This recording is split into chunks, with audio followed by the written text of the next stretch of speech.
Vibes here. I'm DJ Macca. This is Paul Louise. Hi, my name's Robbie Edwards. My name's MC Hurricane. I'm DJ Reference. Hey, this is Mark Simon. I'm John Edge. MC Noise. Reggie Sarah. Stevie Wonder. Hi, this is Bob K. I'm Les Calvert. I'm DJ City G. Yes, this is a JFMC. You're listening to the Couture 303 podcast with J Viper, baby. Welcome back, everyone, to another special episode of the Couture 303 podcast. And joining me today is broadcast legend, Merseyside club DJ, and hell of a nice guy, the one and only Mr. Pez Tellett. Hello, mate. How are we, Pez? You okay? Yeah, I'm great, mate. Thanks for joining me, mate. Did you get through security okay? I did, yeah. The full pad down. You got here eventually, like the helicopter landing okay, yeah? Yeah. Everything great. okay, yeah? No problem, mate. Right, so I know you're a busy man, so I will crack on. So my first question, usually my first question is where and when were you born? But my first question today, this is a bit different, this one. So shout out to Steve Willem and Work. My first question is Pez your real name? And if so, what are the origins of it? Because it's quite unusual Christian name, isn't it? It is my real name. My real name is Peregrine. Okay. And no one's ever called me that, even my parents, but they call me that. And most through my formative years, I was known as Perry. And then when I went to school, my nickname became Pez, and it just stuck. Just stuck, yeah. So there you go. And I've kept it. I mean, Peregrine is a very old English name. It's the fastest bird on the planet. It's the falcon. Peregrine falcon. And I've actually seen him. I did see him in South Africa in real life. So yeah, amazing. A little bit of a touching moment there, yeah. So anyway, we'll crack on with the actual podcast now, because that was like I said, one of the lads in work, Steve Willem, he wants to ask that question. Because he said, is Pez's real name? Surely not. I said, well, I have heard people call Pez before, but I didn't know the origins of it, so I just thought I'd take it. So anyway, back to the podcast. So, where and when were you born, mate? You don't have to tell me the year if you don't want to. I don't have to tell you. A long time ago, mate, a long time ago. But I've been doing this a long, long time, as you know. But, no. Liverpool over the water? I'm from Wallasey. Okay, yeah. Yeah. And what was your school life like? Were you a good kid in school or naughty kid? No, I was good. I was good. Yeah? Good. I was pretty low key in school, to be honest with you. Did you excel in anything? I was pretty good at cricket. Yeah? Yeah. I was pretty good at cricket. We didn't really play football in my school, which is a bit of a strange thing, but cricket was the thing. So, I was good at that, bowling and batting. So, He plays for both sides, ladies and played gentlemen. rugby a lot, but I didn't really. I was pretty quick, actually. I was quite good in the 100 metres, I was pretty good. What was your household like for music? Obviously, a lot of people who get into music, DJ, and obviously like Lee Butler is a prime example of that. They grew up around music, either the brothers or the cousins or the parents have music playing in the past, or they've been DJs themselves. So what's your kind of musical history in the household? Well, my dad was an older dad, he was very much into Frank Sinatra, big bands, Glenn Miller, that sort of thing, jazz. So I think I got it from that. But my first real sort of introduction to the dance side of things, and I realised I was into the soul music primarily, was Terry Lenane's Keep On Trucking, which was a programme on Radio Merseyside, because a lot of people will recognise that. Terry Lenane's like a broadcast legend from back then, wasn't he? He is. He's a friend of mine. He's not well at the moment, but he's a great guy, and he's still he's responsible for a lot of people, getting, I think, into the game. Because in those days, radio wasn't what it is now. Radio was Radio Merseyside or Radio City. That was it around here, apart from the BBC stations, obviously. But in terms of soul dance, it was a real specialist area. There was not really that many shows. So, once you tracked him down, he was on a Monday night. I mean, it wasn't even a weekend. He was on a Monday, 8 o'clock till sort of 10 o'clock, I think. And he became a bit of an institution, and people followed him around. He used to play all over the Northwest at different things. And when I got old enough, I got into him when I was probably, 8 years old, something like that. But he was still going. He's still going now.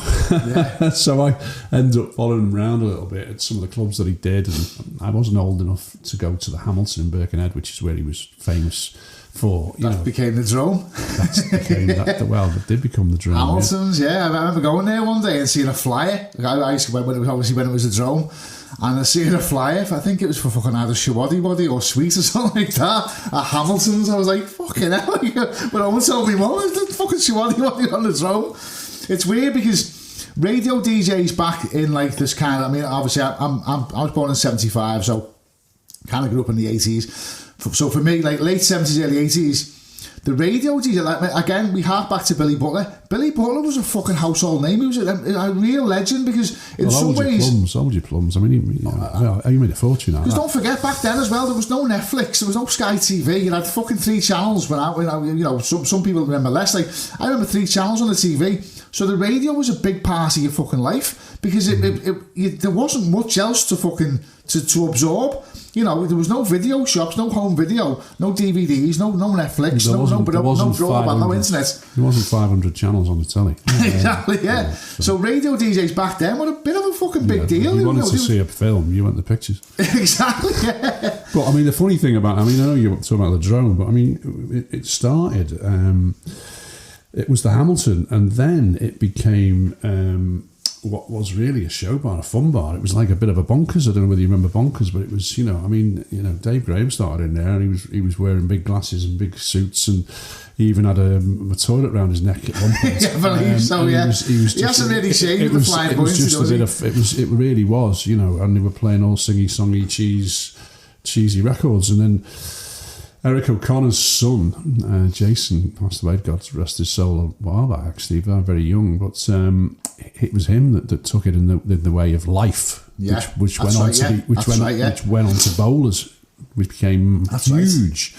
Right. And they had, Stu Allen was a resident, Carl Cox was a monthly resident, so he was the one who took it completely away from the show bar, and Trixie and Philly and all that just grew into something completely different. Yeah. But that was, Birkenhead. I mean, funny enough, I was in Rupert's on Monday this week. The building's just been sold. It's owned by a friend of mine. And I went into Rupert's, and I was quite... that was a big, iconic... Yeah. But it was Atmosphere and Rupert's. That's right, yeah. Were the two, people have got to remember that, a lot of people came from Liverpool over to Birkenhead because the scene there was really niche. And, I was one of them. Fucking hell, every Saturday night. Yeah, I can remember being in Atmosphere when Everton won the league, and I remember Andy Gray coming in. They'd played away, I think it was Aston Villa or somewhere on a Wednesday, and they didn't go to Liverpool to celebrate. Come to Birkenhead, and that seems bananas now, but I mean, Graham Souness was always in Atmosphere. It was a lot of Liverpool players went there. That's where it was at. So and I was born through that era where I basically started in the clubs in New Brighton, the Chelsea Reach, the Grand, the Golden Guinea, and then I did all those clubs at one point. So I was doing one night in each of them during the week because again, the clubs were open every night of the week, bar Sunday. Yeah. But some were open on Sunday. I mean, Rupert's was open on Sunday. I had a big night there with Pete Price of all people, and the same with the Chelsea. Pete Price, name rings a bell, like. Yeah. And then Mondays at the Chelsea were legendary. I mean, I was upstairs. I mean, we were playing proper soul and funk and real underground stuff. It was a scene. The Wirral was a vibrant scene. But it's not now. Yeah, it's on its arse a bit now. I played there a couple of years ago, and I think it was a Saturday night, and the streets were just fucking dead. Like, I mean, there was no one in the bar I was playing. Like maybe 15 people, and I went out and said to the door, and he said, "It's just fucking dead." And he looked up and down the streets. It was like a fucking ghost town. It was It was a Friday or a Saturday night, and it was fucking. It was sad, really. When you think, I mean, I can remember going to Drone, and it was fucking rammed every week. I even remember as late on as like 1999, I was playing in the Coliseum, and I was playing there on a Wednesday night, and that was fucking booming. We had M-Zone and Scott Brown and Marky G on a Wednesday night, and it was buzzing. And there it was, Friday or Saturday night, and the fucking town was dead. So, just going to rewind a little bit because you've jumped a little bit forward there. So, obviously, when did you first start getting into? So, what was your first foray into actually DJing? Obviously, there's a transition from listening to music and being a fan of it to thinking, okay, I want to actually share this with people and play it. So, I became passionate about it. I started buying music, buying records, spending all my money. I was dodging lunches at school and saving the money to go to the record shop, buy a record at the weekend or whatever. I basically started just doing parties for people that are my age group, you know, Yeah. because obviously people, have birthday parties, 17, 18, Yeah. you know, and then the DJ thing was coming into play. Yeah. So what year was this roughly? Late 80s? No, early 80s. Early 80s? Yeah. So what was your equipment back then? Was it a McGregor twin deck? McGregor deck. Yes, standard. Well, I had an actual Rector deck by SCE. I don't know who that is, but it was very similar to McGregor. Or I would, you could get McGregor decks. Do you know what I mean? I mean, there was Dennis from Hammersound. I don't know whether you know Dennis, but again, sadly passed away now. But a legend in the game. You know, if you want anything, you get it off Dennis. You know, amplifiers, your McGregor. You know, he was making a living out of renting that stuff out of Birkenhead. So, that's what we were doing. So, when you just go from that, and then you get a reputation, and then you were doing all sorts of different parties, and then I'd just put the stuff in the back of the car, and I'd be doing all sorts of things all over the place with it. It was fun. In fact, I had a lot of fun doing. It was the mobile disco. Yeah. That's essentially what I was doing. But it's the best way to cut your teeth. And I've said this all along. You go to a club now, especially now in 2023. The clubs expect you to play certain things, and you know what you got to play. Most DJs, myself included, go there with either a set worked out or a playlist of tunes that they're going to play on that night. When you're a mobile DJ or a function DJ, you've got to prepare for everything. You've got to really, it's an art form in itself to read the crowd. Well, it is, and it's not on a USB stick. Exactly, yeah. It was fucking vinyl. Boxes of fucking 7-inch singles and big heavy boxes of vinyl. I've still got them. I've still got them. These kids today, they don't realise that. I mean, well, to be honest with you, I think it's a great thing, because for me, you have to be able to work a dance floor, and the knowledge and the skill in that is what DJs are about. Having to work a floor, get people up to dance, what works with what, and take them on a journey. I mean, that is, a lot of people get stuck on this technical ability thing. That mix dropped or that was slightly out. Doesn't matter. Music. The floor's about what it's about. It's the music. Listen, and I've said this time and time again, and I had this conversation with a guy called Dylan T, and he was listening to the podcast I did with Steve Cocky, and Steve Cocky said, pretty much what you're saying, it's about the music, not about the technical ability. And the analogy I used to Dylan was, if you give James Hype or fucking James Abelia or Eddie Halliwell, you give them 10 shit tunes and give a bedroom DJ 10 good tunes and put them both together, I'll tell you what, it's the bedroom DJ with the 10 good tunes that's going to win, because that's what it's the music, what it's all about. It's all well and good if you can scratch and mix and jump and juggle and all that kind of stuff, but it's the music, and that's what I think some people forget, that people are there to dance to the music. They're not there to dance to your ability. They're dancing to the music. If you don't play the right music, it doesn't care how fucking good you are. It's not going to work. That is exactly right, And I think that's another issue with bedroom DJs that think that they can just sort of launch themselves into clubs, because, what you're doing in the bedroom, you're not learning anything, are you? Aye. You can't do that on stage, son. You've got to get out there. You've got to learn how to. You've got to cut your teeth and learn how to work it. There's a whole industry to get behind. Like I say, if you're a bedroom DJ, everything's just so. Everything's your equipment. The environment's perfect. Everything's set up right.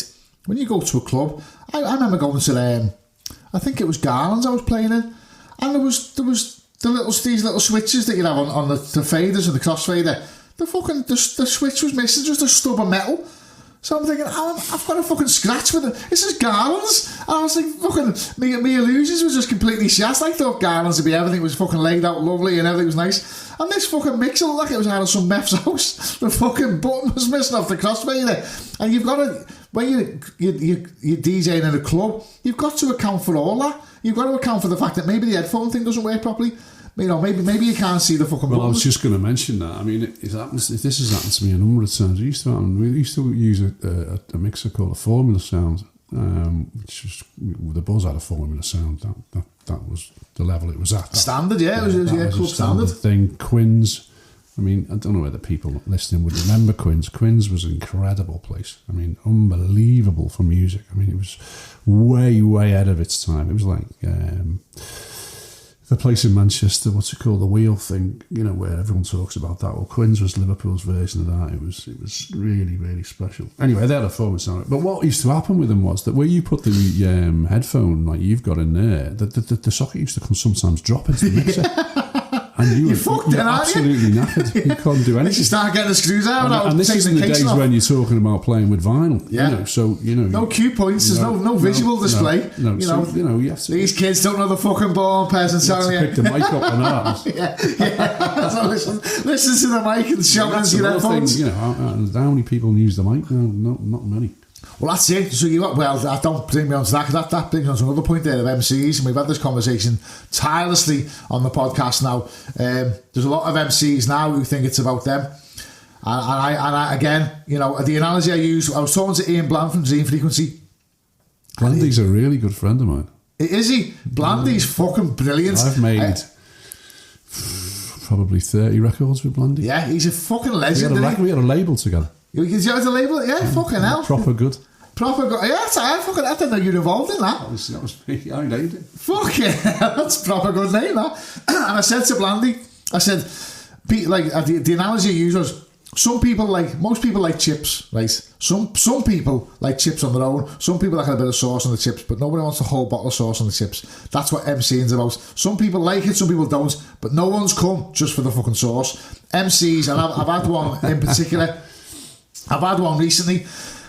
I won't mention his name. He's a well-established MC in the industry. I know who he is. And he just waffled all over me set, to the point where I had people come up to me saying, mate, he's fucked you off there, I had people come to me saying I had to walk out of your set there because he was doing me head in. And they tend to shout the same things over and over and over again. Singing. I play quite heavy. I play quite a hard edge music, and he was singing over it. Singing what? I don't want to go there, Pat. I don't want to go, honestly. But my point is, MCs, sometimes, a good MC can make a good night amazing. A bad MC can fucking ruin a good night. I honestly believe that. It's such a talent to do. I can't do it. And the ones who can do it well, it really is an art form. But there's too many MCs out there who just think it's about them and they don't show up. Less is more for me on that one. 100%. So would you say you broke through more on the clubbing side of things or the broadcasting? Because obviously you're a well-established radio DJ as well. Did they come hand in hand, or did one go? No. I've been DJing in the clubs for 10 years before I was on the radio. Yeah. So, and best part of 10 years, yeah. I mean, I'd done everywhere. I mean, I'd done all of the Wirral.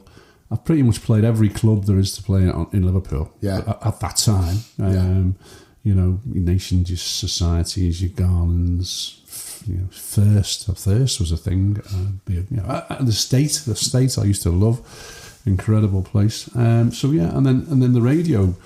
The radio came along because of that, really, because I was established and I had a reputation and a name, and Radio City through Rick Orton. Rick Orton was doing the dance show, and he shout out to Rick Orton, the legend. Yeah, he asked me to help him out with playing, what tracks to play on the dance show. And after about 4 or 5 weeks, he went to the boss and he said, "This guy knows more about this than I do." He said, "Why don't you just let him do it?" He said, "Because he's coming in, he's telling me what to play." He said, "I don't even know what they are." He's doing the show and not getting the credit for it. So he tried it, and I was on a weekly contract for 21 years. And what I mean by that is I didn't have a contract. I just got in and I was doing the show, and we arranged the deal for what I was getting paid and stuff, and it just stayed like that, and I loved every minute of it. That opened a whole new thing, because like I said to you before, in terms of radio shows, there was me, Pete Tong, Stu Allen, Tom, who was up in Clyde, who sadly passed away. Tomcat, he had that track out. I don't even remember that, but he that the dance shows that was them. I mean, I had people coming up from London all the time because that was the outlet to get their track on the radio. Those shows were it. That there was no DAB, no underground, no pirate thing that was playing that type of music. Yeah. So. And that opened the national thing to me, and from there I did Kiss Friday Night Kiss. I covered for Graham Gold, so I went down to London. I did a national show. Okay. I went over to Ibiza and I went to Mambo. I got on with Rob, who was running Mambo, and Avier, who owns Mambo. And Roger Sanchez and David Morales were doing live shows, but nobody from the UK was doing live shows from Ibiza. So I said, can we do this? So I was the first guy to broadcast live on UK commercial radio from Mambo. Wow. And then, so I used to see Roger and Dave quite a bit, because they were the studio. They were on before me and after me.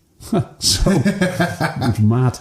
But the studio, I mean, it was just, when I say studio, it wasn't a studio. I mean, we basically took what you've got in front of you there. And don't trust the illusion, Pez. These guys listen to it, think of it in a fucking world-class studio. But it is now. They don't know it's my fucking kitchen. Oops. Like everything in Ibiza, it's commercialised. But those, we were flying by the seat of our pants, and we were doing the sunset. We were doing live on a Saturday, and I mean, and then from there, I started getting into the production side of things, doing tracks, and then the Ministry of Sound wanted me to do it. Well, I did do a compilation album, Pez Tellett's Big Saturday Night Out.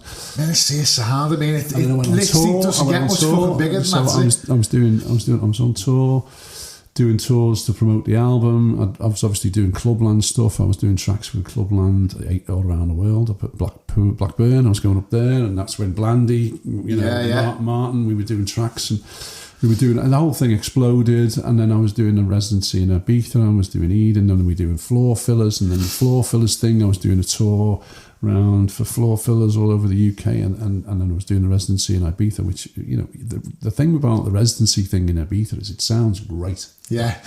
But it's such hard work, because you work. I was doing, obviously, Friday night in the Northwest, I was doing the radio, then I was doing the 051, then I'd get on a plane, I'd get to Ibiza, you get...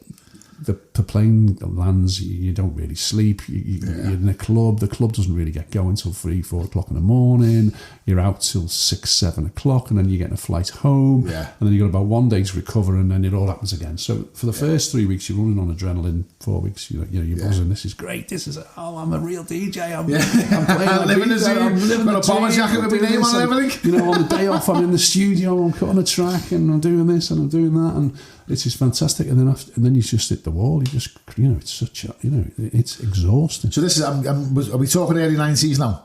Yeah, middle 90s. Yeah. And what was your family situation then? Did you have a partner, kids, something like that? Yeah, I'm married with a couple of kids, yeah. So, yeah, it was. So, I imagine it's tough to get that work-life balance with stuff, like obviously you're away a lot. You don't know how long it's going to last, so you've got to take it while it's there. So, you have to have that compromise. And, it's a profession. Yeah.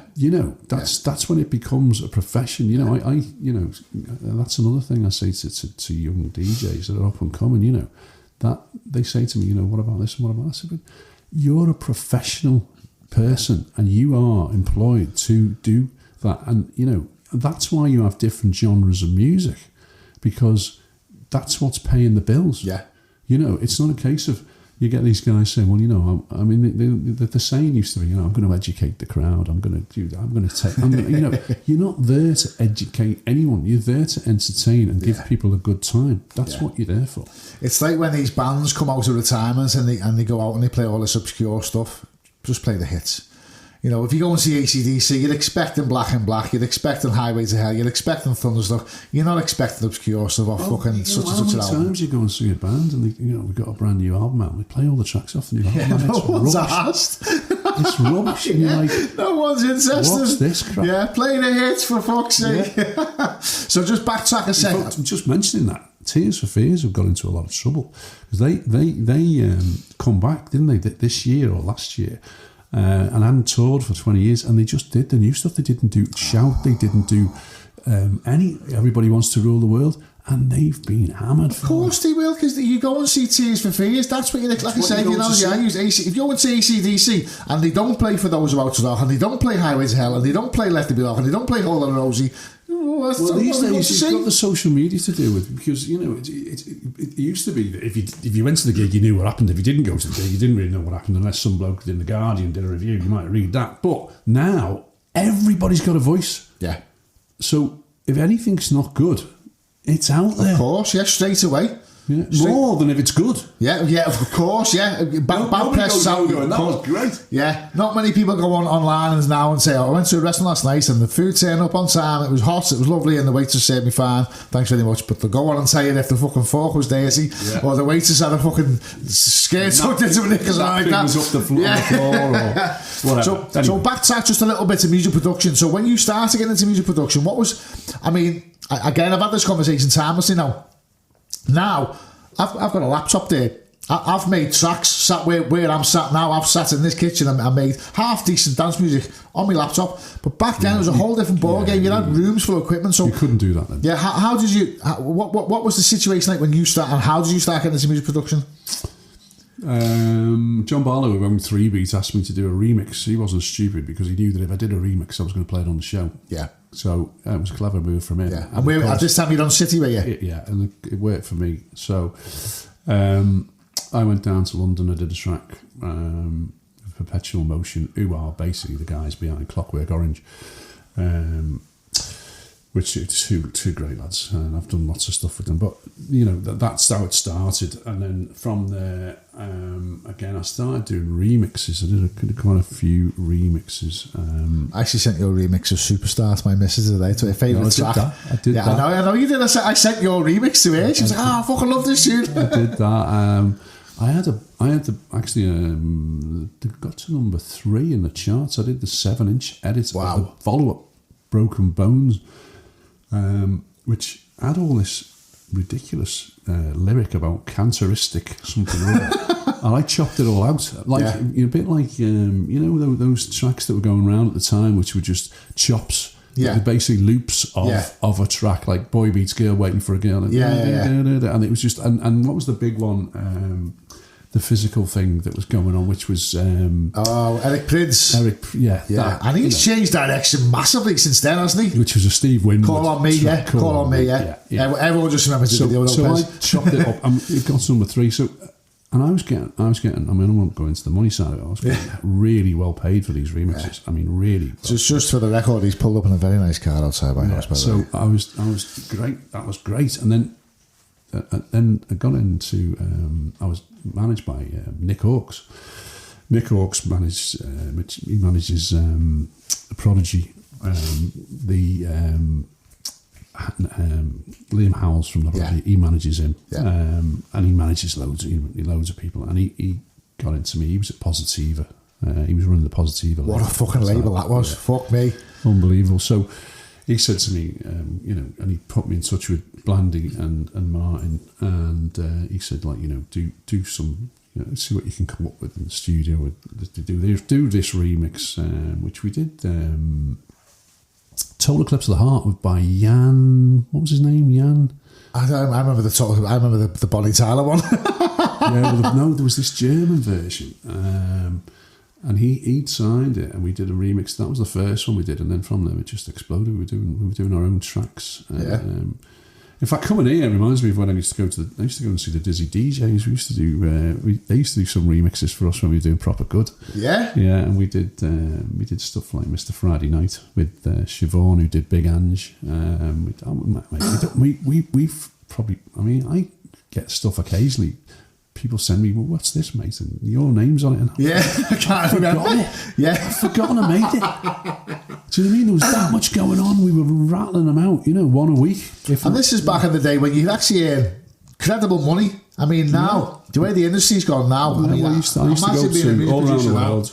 We'd make it. I'd run up there in the car. They'd more than likely sign it. We'd go on a compilation album.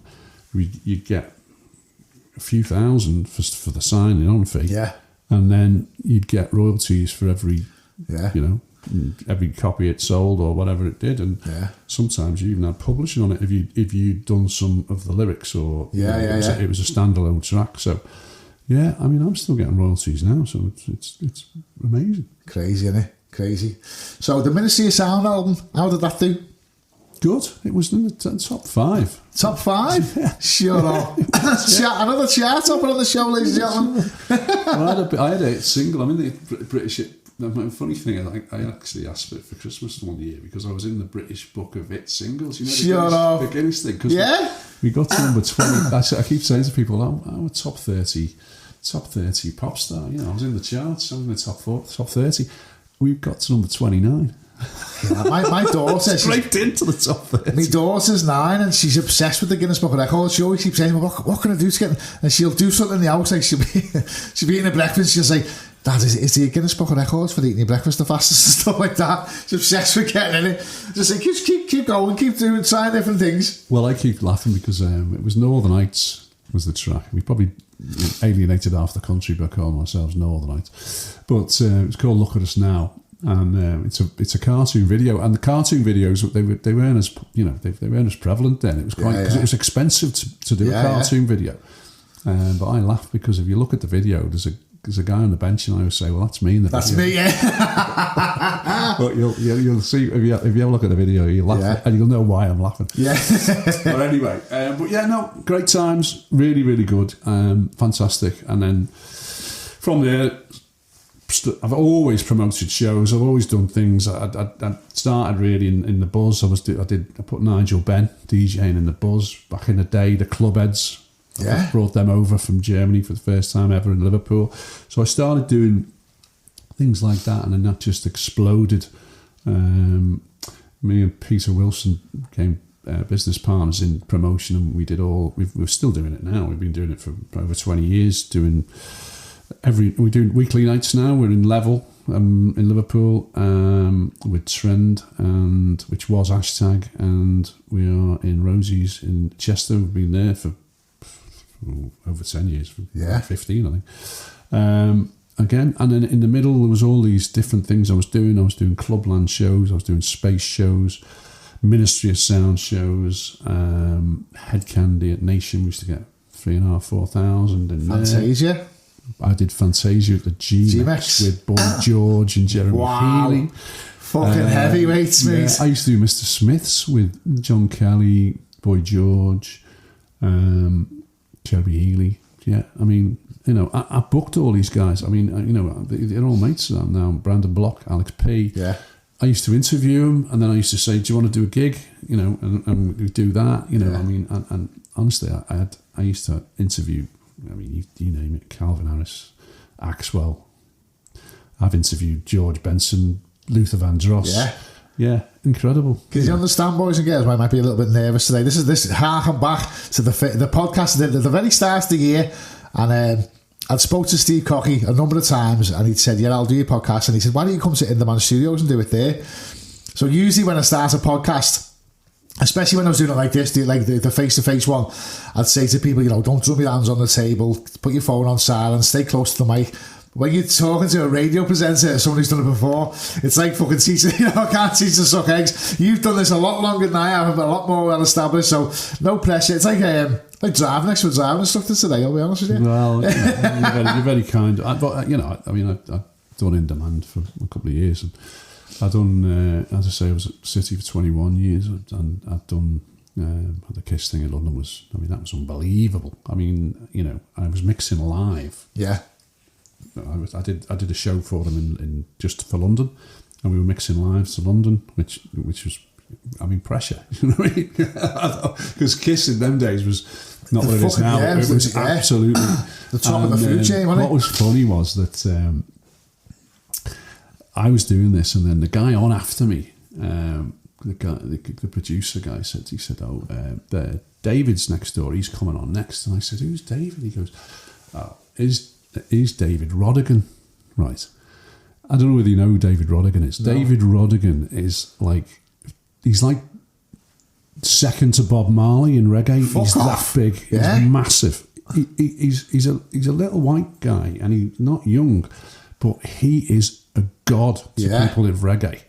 And so I met him, and I was like you. I was like, but he's, check him out. He's still massive now. Yeah, massive, huge. He does all the festivals, and he's enormous. So I was like, Wow. I was talking to I had Slipmatt on the podcast on I think it was Monday. Lovely man, great guy. Oh, I mean, probably one of the first times, and I've spoke to, yourself included, I've spoke to some real fucking legitimate names in the industry, and the Slipmatt one was probably the first time I got a little bit giddy and a little bit starstruck. It really was weird because obviously, and like I say, I've had Davey T vibes, sat where you're sat now, big name, MC Lively. I've had, people I've looked up to, but for some reason, Slipmatt, it was the first time I got a little bit like, I got ahead of myself when I was fumbling over my words and stuff like that. I was like, is it fucking Slipmatt? I mean, fucking nuts. And he mentioned, just to mention, and then you mentioned just before, one of the questions I asked him, because someone asked me to ask him, who was the biggest wreckhead in the scene, and he said Brandon Block. He's not anymore, obviously. I don't really want to go, but yeah, Brandon, I got on really, really well with Brandon, and he went to some dark places. And as a lot of DJs, again, I've spoke to, I think this will be episode 35, I think, and I spoke to a number of people, Robbie Edwards, ADF, and a number of others who've openly come on the show and said, there's been times. Because of the industry, because of the late nights you work, and because of the people you're working with, because of the environment you're working in, a lot of lads have got involved in drugs, and it's took them down a fucking dark path, and thankfully, everyone I've spoke to who's come out the other side, Robbie Edwards was a prime example, he's in a fantastic place now, hoping to get Lee on as well, Lee Butler. Talked quite openly about his past and, and the dark places he's been in, and so was that not something ever that avenue you never went down yourself? I think with the radio thing, I was very conscious that, I would put putting that at risk if anything like that. But yeah, I mean, I get it because, like I said to you before about the fatigue thing, about, how busy you are, sometimes you need that little pep in your step, little lift, So, and how you deal with that and how you handle that and mentally, it's well, we could talk about that. It's a whole new show. It's a whole different show. But I do get how people like Robbie Williams, for example, the singer, how you can play to 200,000 people and be expected to go home, put your jammies on and have a cup of tea. Yeah. It doesn't work. Because you're absolutely, I mean, I've done big shows, 6,000, 7,000 people, whatever. And you're buzzing. You're high. You're buzzing. You're naturally high. And I can understand how people want to put that back in the system, but unable to. So they find a substitute, which is that. Yeah, because what goes up must come down. Yeah, and I get it. I understand it, and also, I've met Robbie Williams, and just dropping names like bombs here, boys and girls. Fuck me. Watch me floor, Pez. In my well, the Radio City thing, mate. I mean, you'd get in the lift there, and there'd be all sorts of people getting in the lift. Rod Stewart or whatever. It was mad. So I'm used to that. I'm not dropping it. I've been surrounded by that, and so. But I think. It'd be interesting, So Robbie, for example, he was donuted by like a group of people who were his management, advisors, 5 or 6 of them, all telling him where to go, what to do, and trying to make themselves important, and justifying why they were there and what they were doing, and that's a mad life, that, because it's not natural. People aren't saying no to you. Everybody's saying yes, and I looked at it and I thought, that's not. Something's got to give, hasn't it? That's not right. That there's too many people.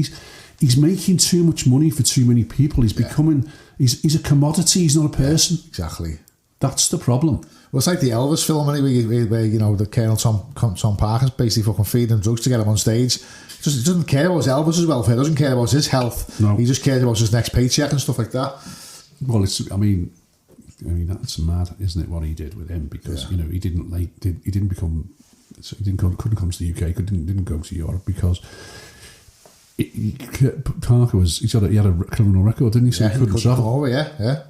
So and the other thing was, he was giving him records to sing that weren't right for him. Yeah. But there was more money in it because Colonel Parker had part of the publishing, and But that's another thing, you know, that's again, you know, people using people for money. Yeah. Well, there was who's the band? Oh, fucking S Club 7 when they disbanded.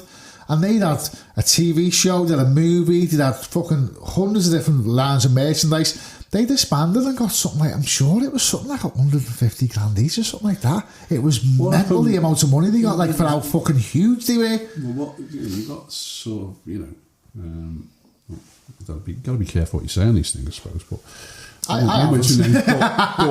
you know, I think what happens with something like that is that someone puts an advert and says, we are putting a band together, we are looking for singers, we're looking for dancers, and they're paying them a wage. Yeah.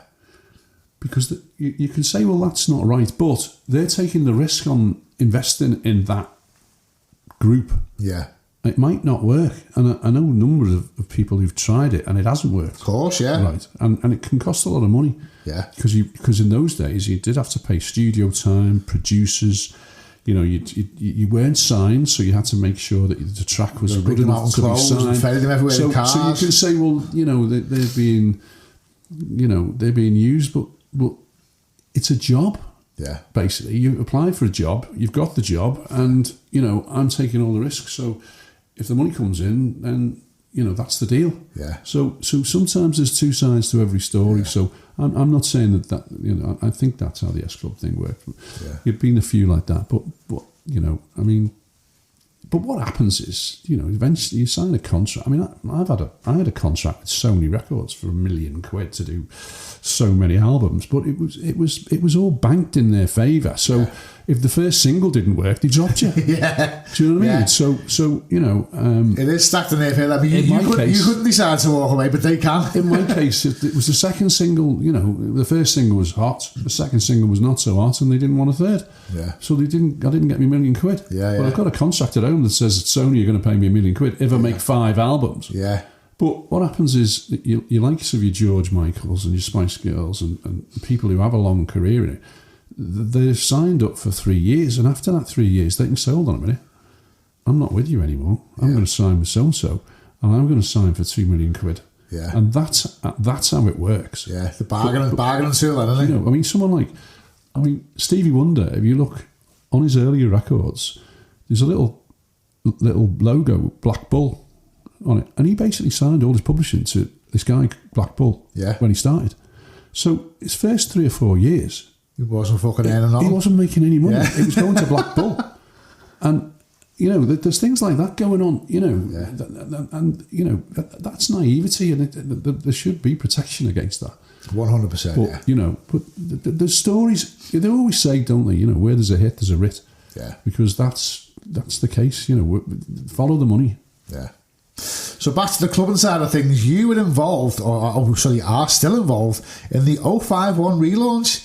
Were you as surprised as everybody else when that happened? I was shocked at that, actually, because clubbing at the moment is going through an interesting period in that, you know, you sort of, you know, Ibiza's thriving, but, you know, I think everyone knows that the rest of it is... The weekly club's gone. There's no weekly club anymore. I do level, and that hasn't gone, but that is because it is a multifaceted thing. So and you've got G-Bar. I understand there's still places, but you're sort of nation type club, you know. Yeah. They've gone more down the route of doing, you know, specialist one-off events. Yeah. You know, your Blackstone, Newsham Park, which is one I'm going to, where they had Marco Carola on. I've got a meeting in there in a minute. That sort of thing. But your weekly thing like that, yeah. But yeah, the 05. So I looked at it and I thought, you know, blimey, 2,000 people. Wow, yeah. That's going to be something. Yeah. Is that a good idea? But it's turned out to be a great idea. Yeah. So, and you played both the opening nights, didn't you? I didn't do the first one. Oh, you didn't do the first one? I was away for the first one. I'd already booked. I've got a place in abroad, so I'd already booked that with the family. So I couldn't do the first one because... also the date, you know, with the amount of work that went in, it wasn't nailed on early on as to when it was actually going to be. Yeah. Do you know what I mean? Of course, yeah. So everyone thought, you know, I did get loads and leads. You know, got a lot of, you know, people saying, where is he? So I said, I'm not in the country. But I was always going to do it. You know, I always wanted to do it, and it was nothing to do with the money or anything. I just wanted to do it. So I did the second one, and it was, yeah. I mean, I hadn't played to that amount of people for probably 10 years. Yeah. Nervous? So, to be honest, do you know what? I wasn't nervous. No? I loved it. I just went in and I thought, I did a little bit of prep. I put together about 20, 30 tracks in me. I had a load in the USB thing, but I just thought, I want to play that. But I'm glad I did, because Dave went on before me and he played a couple of things that I had in my mind to play. Yeah. So I thought, right, okay, I've got to play that. I've got to play. I can't play that. I've got to drop that. So I had to work it. Plus the audience. I looked at the audience and it was a lot of ladies in there. Yeah. And I thought, not going to be as tough as I thought yet. Yeah. In terms of the music tough, I'm talking. Yeah. So maybe it needs to be a little bit lighter, a bit more singy-songy. So a bit more I changed that, and there was a couple of things. I'm not joking this. When I went on, if you'd have said to me, you are going to play Jesse in 20 minutes and Lasgo in 40 minutes, I'd have gone, no, I'm not. Yeah. But I did. Yeah. Because again, I was working the crowd. Yeah. I was working the room. Yeah. And that's what worked. And I had no, and they were in my list of 30 to play. I've seen a couple of clips there, mate, and I'm not just saying because you're there. Like they do fucking eating out of the palm of your hand, they do fucking cutting down the channels and letting them sing the fucking vocals and all that. I've always wanted to get crowd involvement, and I played What's Up, didn't I? Which was that's right, yeah. That was a clip I seen actually, yeah. Fucking legendary. Well, that's Blandy and Martin. I wasn't part of that track, but I've always played that track, and it's always done really, really well for me, and it was massive in the 051. So yeah, that's why I played that, and everybody remembered it. And I'm doing Boxing Night, so I'm going to do it again. Well, that's my next question. Have you got any more lined up with the 051? Yeah, I'm going to do Boxing Night. I spoke to Lee recently, and I said to him, listen, I've been DJing on and off since the mid-90s myself, and I never thought I'd get the opportunity to play at the 051. I said, but would there be a possibility of playing there in the new year? And he basically just turned around and said to me, well, listen, he said, it's a venue now. He said, we're going to be putting all sorts on there, boxing events, comedy events, probably our fucking wedding fairs and all sorts, because it's basically a glorified function room now. Yeah. So, to be honest, it's better now than it was then. They've done a great job. It looks fantastic, doesn't it? Well, it does look fantastic. It was rough around the edges when we were in there. And I think most people remember that the floor used to flood a little bit, and it was a bit. I don't know what it's words, but anyway, it's better than that now. Yeah, it is. It really is. So I'll give a big shout out to Dave Jenks. So Dave Jenks is a mutual friend of ours, and because of Dave, we got this podcast together. Obviously, I've never met you before, so big shout out to Dave Jenks, one of the good guys. So we're going to finish off now, because I know you're busy. Yeah. We're going to finish off now with some quick fire questions, and I haven't done this for nearly 6 months now. Where's my quick fire jingle?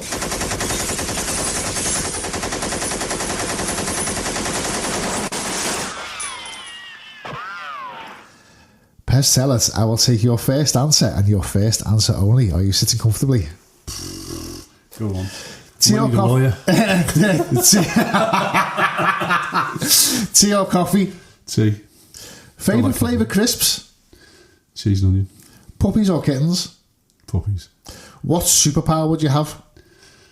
Invisibility. Where's he gone? There he is. Alive or dead, who would you like to record a track with? Blimey, that's an interesting one, isn't it? Luther Vandross. Rocky 3 or Rocky 4? Well, the earlier ones were better than the late ones. Rocky 5 was terrible. Rocky 3. You know what? I'm the only person in the world who likes Rocky 5. Even Sylvester Stallone doesn't like it. What scares you? Nothing really. Nothing. One thing you would rid from the world? Poverty. RoboCop or Terminator? Terminator. Favourite thing to do when you're not working? Drink wine. Pineapple on a pizza, yes or no? Yeah, I don't mind that. Most expensive luxury you've bought yourself? Cars. Plural, did you get that, boys? Yeah, plural, not cars. Building a snowman or building a sandcastle? Snowman. What's your favourite DJ or dance act? I love Mike and Dave, Camel Fat, great lads, great mates, top lads. And they, absolutely brilliant. fucking smashing it as well, aren't they? Brilliant lads. Comedy or horror? Comedy. How do you like your steak? Medium. And the final question, what's the best podcast you've ever been on? Well, of course this one. Of course this one. They all say that. So Pez, thank you very much for doing this, mate. I know you've got a very, very busy schedule, so I really appreciate your time. No problem, mate. What have you got coming up then? This is probably going to out I'm working December. tonight. I'm out tonight, and I'm in Liverpool tonight at Level. Another busy night. Obviously, it's Halloween weekend, so that's good. Rosie's in Chester runs. Andy Purcell is on there, who's Central C's DJ. So he's really good. We had him on before. That'll run every week, and then we had Stardust on last Saturday, which was fabulous with Dimitri from Paris and Melon Bomb. I don't know whether you know Paul Reynolds, great lad. Melon Bomb on, yeah. Kitchen Street. That's right, yeah. Yeah, and Paul's originally from Heswell. Yeah, but he lives in Ibiza now. But we had a great night there. We had some issues, so we had to move it to 54, which worked a treat, by the way. The place was bouncing, really, really good night, and everybody loved it. So that was that. We're going to look at doing some more of them, and Boxing Night at Club 051 with Lee, Dave, and Mark, and John. Fantastic. And if people want to follow you on the socials, where can they catch you? Yeah, I'm pretty easy to find, mate, with my name, because there's no one else. I mean, the Pez thing has worked a treat for me because, people don't forget you. Yeah. And when I was, going back in the day when I was doing on mailing lists, used to be on mailing lists, my postman used to hate me because I used to turn up with 30 12-inch vinyls a day, and I'm not exaggerating, it was crazy. Yeah. I used to get absolutely everything released. Yeah. Everything. Yeah, everything. Madness. So, yeah, but my name used to stick out because there was only ever one Pez on the mailing list, you know what I mean? Like the only gay in the village. Well, thank you very much, Pez. Really appreciate your time and your stories. Appreciate it. Thank you very much. I'll see you next week. So I'm not sure who's next, actually, guys. I think when you listen to this one, it's probably going to be Slipmat next. You know about him anyway. So yeah, I'll see you soon, guys. Take care, and I'll see you on the next one.